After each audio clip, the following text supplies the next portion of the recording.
Hello viewers, welcome to Forward Nagal News.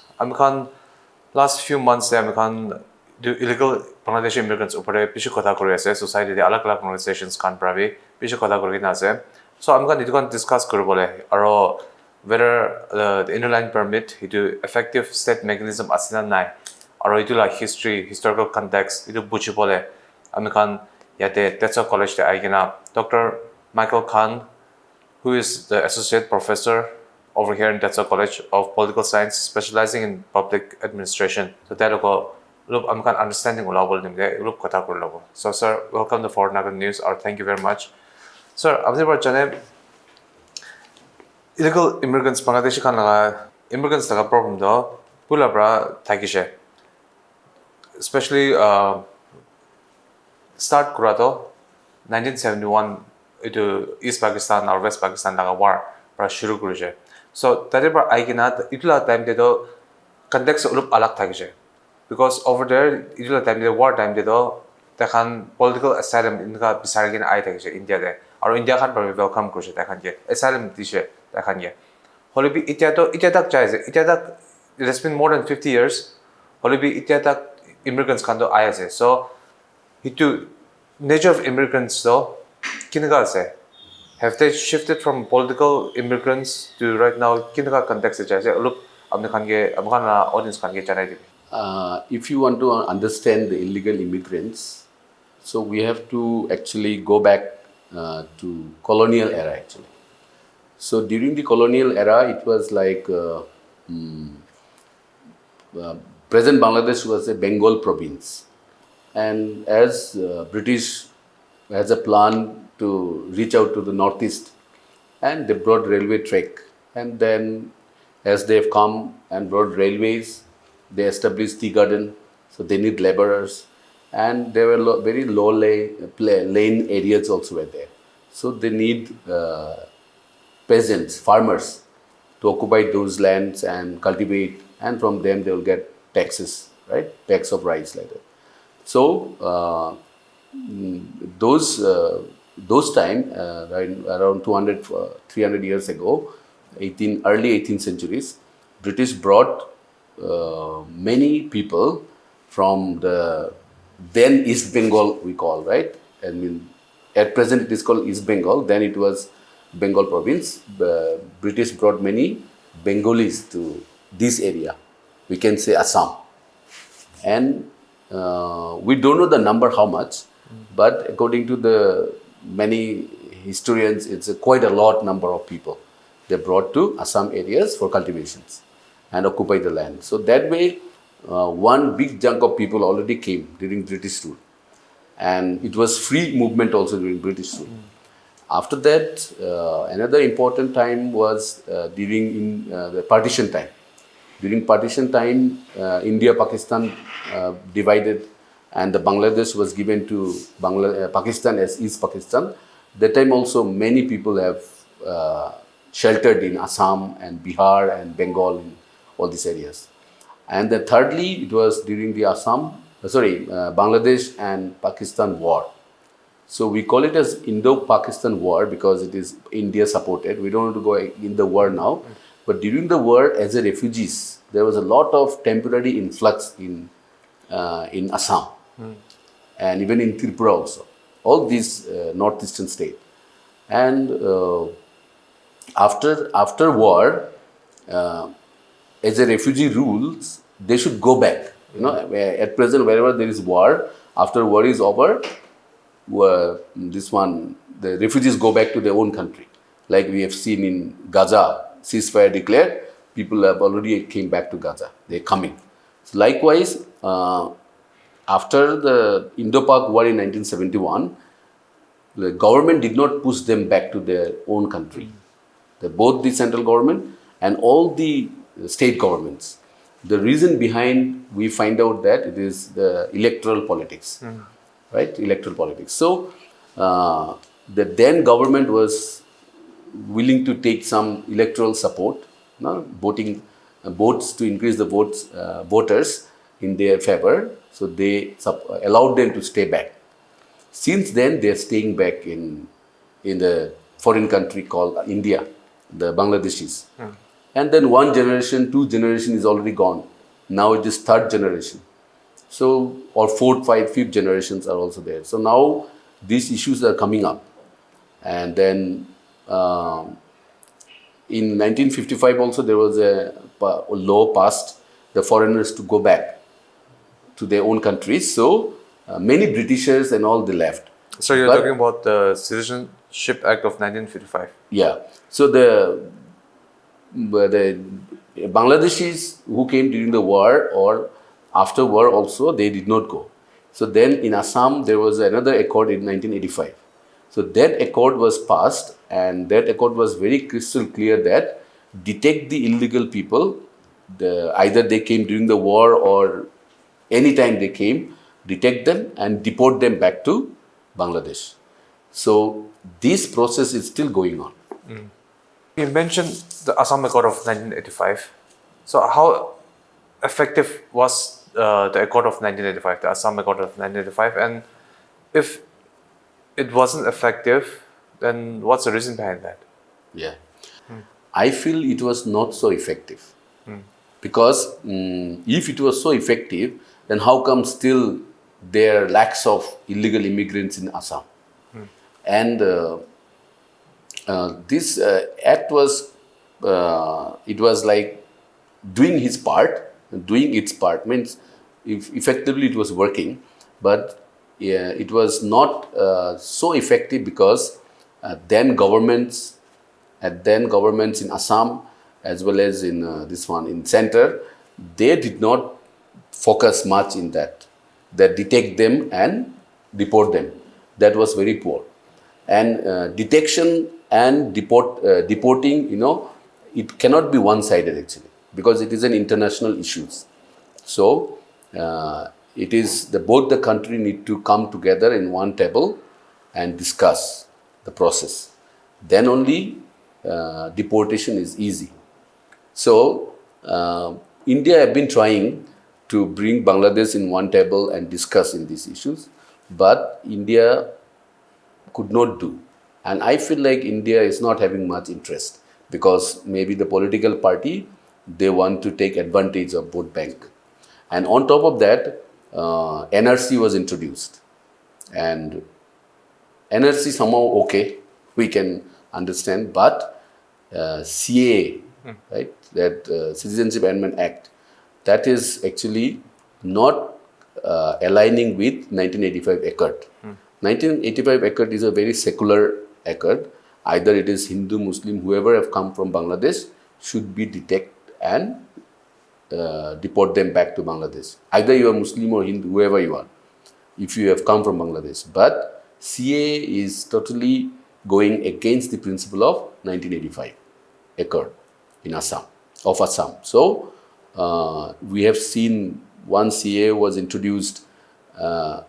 Assam had Assam original Assamese as well as the student body, and other organizations. They really stood against this CA because they want even Hindus, Bengalis, Hindus, and Muslims also to be, deported back to the Bangladesh. So that is why it has become very controversial. In Nagaland, we have the inner line permit, which has since last year or so has been extended to Dimapur in the tri-district area of Dimapur, Jamgiram, and Newland. So my question is, ILP as a state mechanism, is it effective in checking the influx of Bangladeshi immigrants, illegal Bangladeshi immigrants? Before I answer, I want to tell you one thing. Mizoram government, very smart. Now the almost close to Aizawl, they got a railway track. Now Rajdhani train is reaching almost Aizawl. No, so before train reach Aizawl, they pass a law. Mizoram government to check the infiltrations, illegal immigrants or whatever. That no one should come to Mizoram without the ILP. So Sirang is the railway station. So Sirang has been, already prepared before this one, the office and everything to check the ILP, the inner line permit of all those non-Mizo people. No one can go inside the Mizoram without ILP. So they are so determined. Before rail entered this one, Mizoram, they are already ready. Whereas Dimapur, Chimukidima and Newland, it is actually it's very sensitive area actually. And the way that Arunachal Pradesh and Mizoram is very serious with their ILP, Mizoram is not at all. I have been in Mizoram from 2011. It's my 14 years completed and working here. So I have never seen that police checking the ILP. Just recently, only 1 or 2 weeks they do. After that, they again, they become quiet. Whereas in Mizoram, every week they check. The police truck, empty truck, goes to the town and asks the people to show this one. Whether if they renewed it, fine. If they don't renew, then they will go back to police station. And after renewal, they have to continue to stay. And the reason behind that is also mentioned. So that things are missing in Nagaland actually. So I feel Nagaland government really need to work on that. What you're saying is that the inner line permit system that's been implemented in Mizoram and Arunachal Pradesh is an effective way of checking influx of immigrants. However, in Nagaland, the problem is with the implementation, that the government of Nagaland is not implementing it properly. That's why we are facing a lot of illegal immigrants issue. Yes. Okay, sir. The ILP which has been implemented in Nagaland has been challenged by some individuals in Assam, not in Nagaland, that has been implemented in Dimapur, Jammu and Newland, has been challenged at the High Court. They have filed a petition at High Court, Guwahati High Court, challenging this implementation. So, what are your views on that? Nagaland has a special status, right, by the Article 371. So, Nagaland government has all right to introduce ILP anywhere, any districts. And whoever has challenged that ILP should not be introduced in these 3 districts, I think from my point of view, I think it's wrong actually. Because Dimapur, Chimukidima and Newland is all within Nagaland. And the ILP is one of the reason is these 3 districts having a lot of crimes also. And most of the crimes actually outsiders are involved. And if anything happens, various crimes are happening. So, which was not there, 5 years, 10 years before.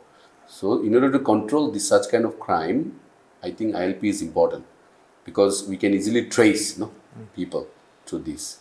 And yeah, it will be difficult for businessmen or business people, but government can produce ILP system, in a very speedy way, fast track way, and Nagaland, these 3 districts should not be exempted as I feel, because Nagaland need to protect their customary laws, cultures, as well as their language, their traditions. So I feel ILP is important, and though it is rigorous for many people when they come, but I think it's for the sake of this one, because it is a sensitive area. We know the Nagaland is a sensitive area. So I think we should introduce and we should continue. At least, we don't know how long, but we should continue this. I feel like that. Because in order to control crimes, we need that. Yeah.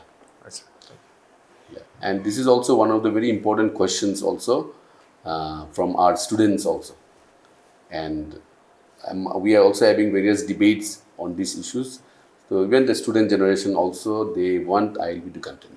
Assam government, as you have already mentioned, the Assam government has deported around 300 or so immigrants back to Bangladesh.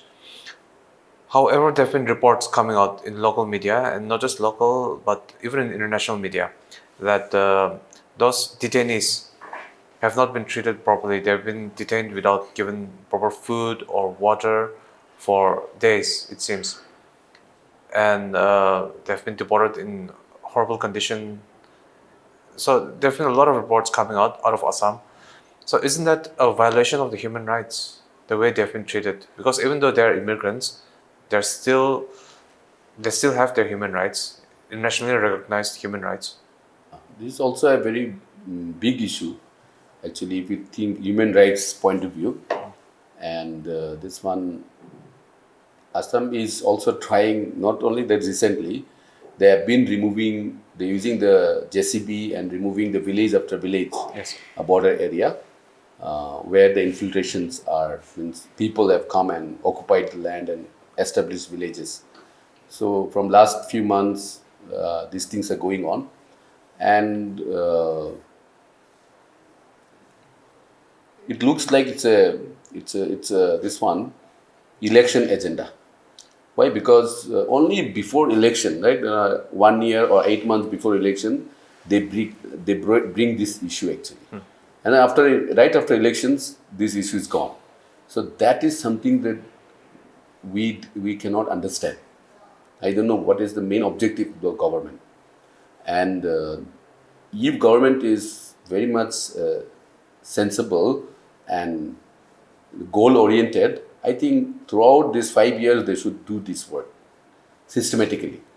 And as you say that this one, yes, it is against the human rights definitely, because as I told you that they have come in India, this is their second, third generations. They don't know their relatives or their people in Bangladesh. So suddenly, where they will go? So you cannot just remove their or break their villages and house and tell them to leave. Right? It is not possible. It is not correct. And as a human right point of view, so what I feel is government need to be sensitive in these issues. And after all, we are all human beings. So government can implement these things step by step, but with proper this one monitoring their steps, right? Like what I mean is, like government of Assam has almost 10 or 12 detention center, and almost 50% are ready.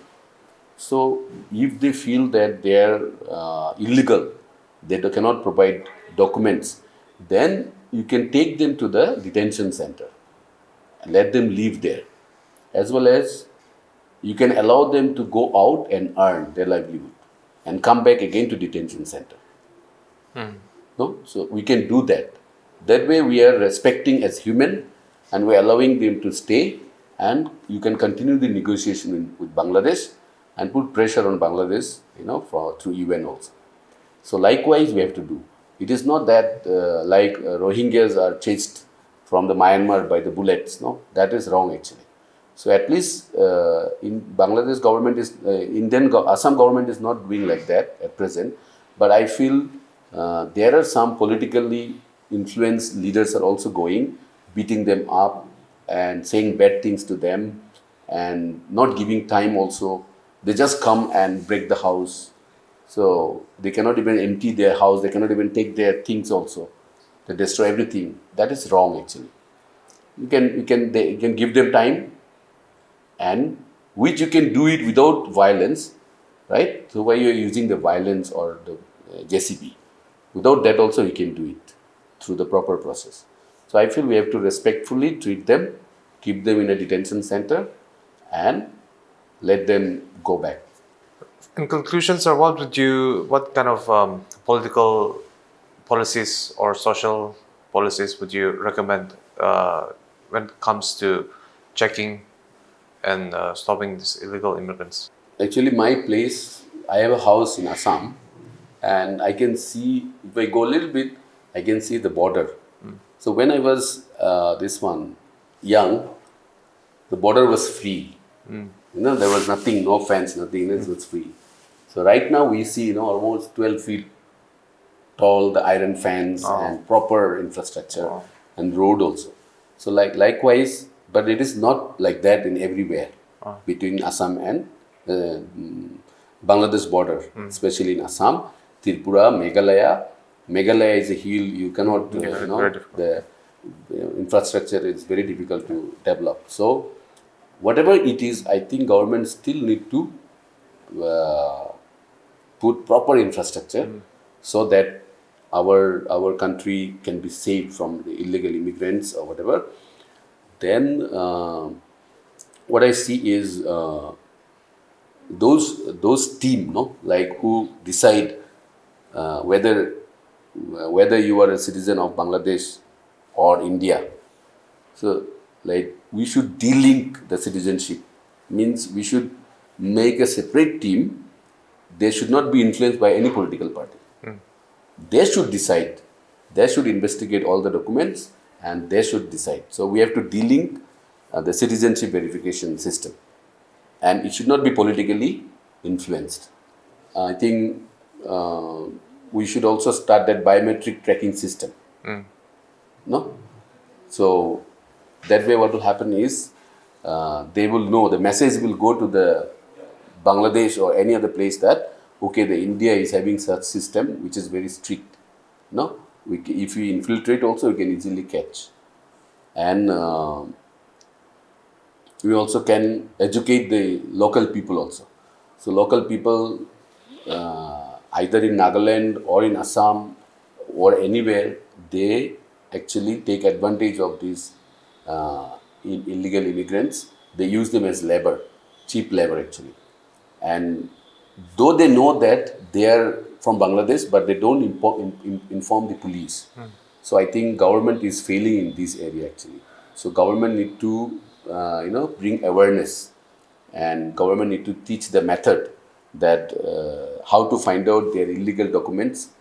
And once you know that that person is not Indian, he has come from either Bangladesh or any country, immediately you should inform, and also give a helpline and make this helpline so popular that you can, from the phone also they can inform like that. So I think these things are lacking to control the infiltration. Another thing that is, like, we can learn example, like Nepal and India is free. The Nepali people come India, do the daily work, earn and go back to Nepal. And Indian people also go to Nepal, they work and then come back. So I think that system we should introduce also in Bangladesh in certain areas, border areas, where Bangladeshis can come and work for 1 month, 2 months, and again go back.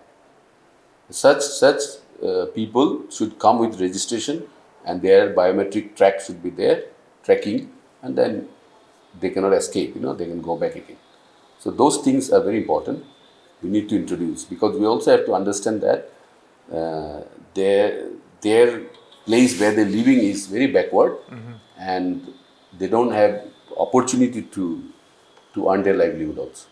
Whereas they have outside our side, so we can give them these facilities. So India also can avail their labor needs, and they also can earn. Like that, we can help them and reduce this infiltration also.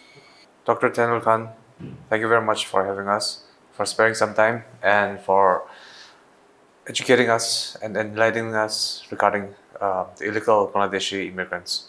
And I hope in the future we can collaborate again to enlighten the people. Thank you very much. Okay.